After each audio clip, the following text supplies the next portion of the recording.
بسم الله الرحمن الرحيم.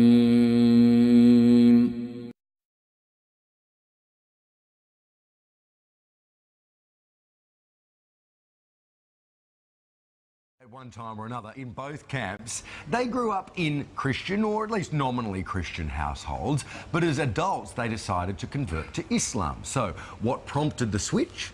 Susan Carland is a lecturer at Monash University in Melbourne, David Stanley is an electrician from Sydney, and Stacey Mohammed is a 25-year-old mum from Brisbane. Good morning to you all, and thanks for joining us. Good morning. Susan, if I can start with you, what prompted your decision to convert to Islam?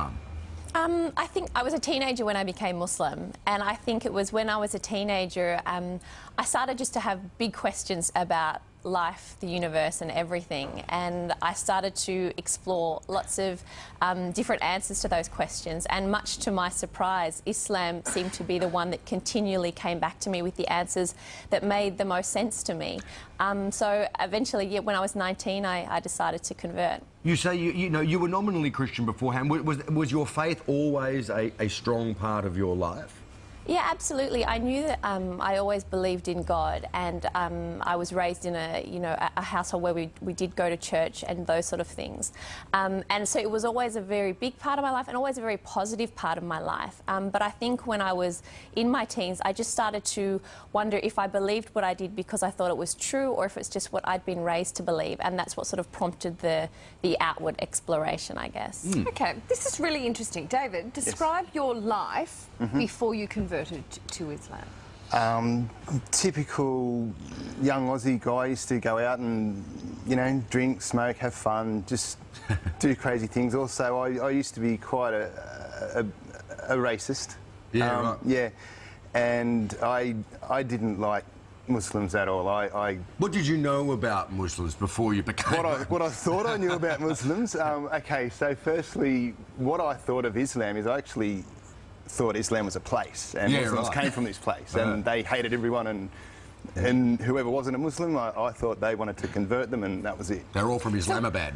Yeah, pretty much. Yeah. What was the thing that made you go, this thing that I don't know anything about, Well, I now want to join up to? I very quickly, within the first minute of a conversation, I very quickly realised that my perception of Muslims and Islam was completely wrong, and straight away I started questioning myself and who I was and who I thought I was, and they were two completely different people. And so looking at you now, I mean, most people have a vision in their heads of what a Muslim man in Australia looks like, and it doesn't look like you. How has your life changed since you converted? More on a personal level, physically, like looking after myself a bit better, not drinking, not smoking, which I really wanted to fix up quite some time prior to that, but I just needed that initial kick. And just being a better person, not judging people the way I used to, and denied that I did. So, Stacey, you also had what many would describe as a typically Australian upbringing. Can you tell us about that, and also about how your family reacted, I suppose, when you told them you were planning on converting to Islam? Yeah, my family, they're very supportive. I grew up in a very small country town in northern New South Wales. I had a great upbringing. I had a loving family. I'd say I was probably agnostic.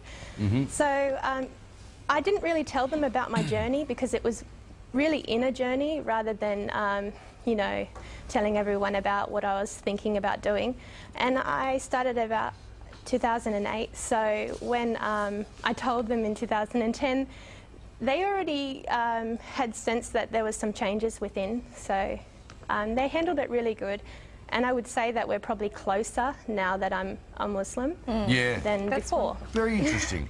Stacey, when you hear about a terrorist attack that is carried out in the name of Allah, how does that resonate with you, and how far removed is that sort of behaviour from your actual religion?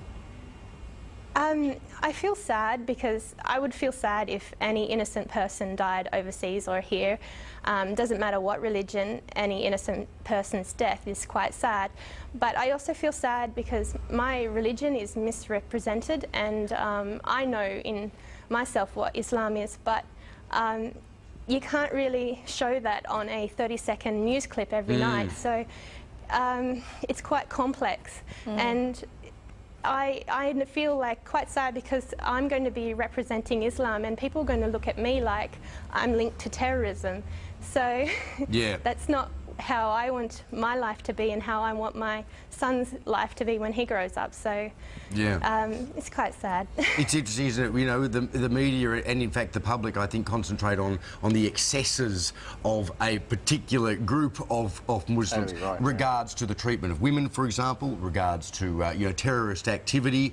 But we don't look at the Irish, for example, who blew each other up for, you know, 100 years and say, oh, it's because they're Christians, they're all terrorists. You know, we don't look at...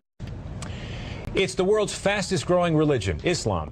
The Chicago area alone, home to an estimated 400,000 Muslim faithful. Tonight, why some people are making the switch to a religion many Americans have trouble understanding. Mark Saxenmeyer has our special report. This is the story of 3 Chicagoans, all raised as Christians, all who decided to ultimately reject that religion. Internet is down. Nadira Rodriguez Muhammad grew up Catholic, but found herself constantly questioning the long-held beliefs of her family. I always felt that something was missing for me. Ian Bushner is a law student at the University of Chicago. I felt like that there wasn't a God. Whitney Nichols is a new Loyola grad who grew up in suburban Streamwood. I guess what I was really looking for was what felt most natural and most logical. Old Europe is looking less and less European these days, and that's giving rise to a clash of cultures. Correspondent Greg Burke reports from Brussels. When you think about Brussels, Belgium, you tend to think about the heart of old Europe, a city that's been standing there for centuries, a place where visitors find lots of excellent beers and very fine chocolates. Think again. Think about one of the biggest and youngest Muslim populations in Europe. Important to know that the capital of Europe, Brussels is the capital of Europe, will be Islamized within 10-20 years. A former bullfighting arena in Barcelona. Bullfighting is now illegal in this part of Spain. So this arena has been turned into a business space. But Muslims would like to turn others into giant mosques. This is not Saudi Arabia, it's Spain. But Spain is undergoing a transformation. Muslims who once ruled most of Spain are returning in large numbers. In the city of Salt, parents have come to pick up their children from school.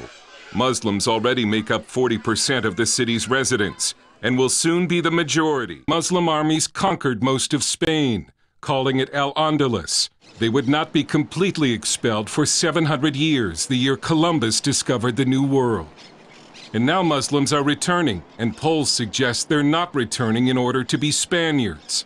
A Pew survey found that 7 out of 10 Muslims in Spain think of themselves as Muslim rather than Spanish. Sometimes the numbers tell the story. Case in point, the world's Muslim population is growing by leaps and bounds. Right now on Connect the World, we want to examine, though, the impact of a growing Muslim presence across the globe.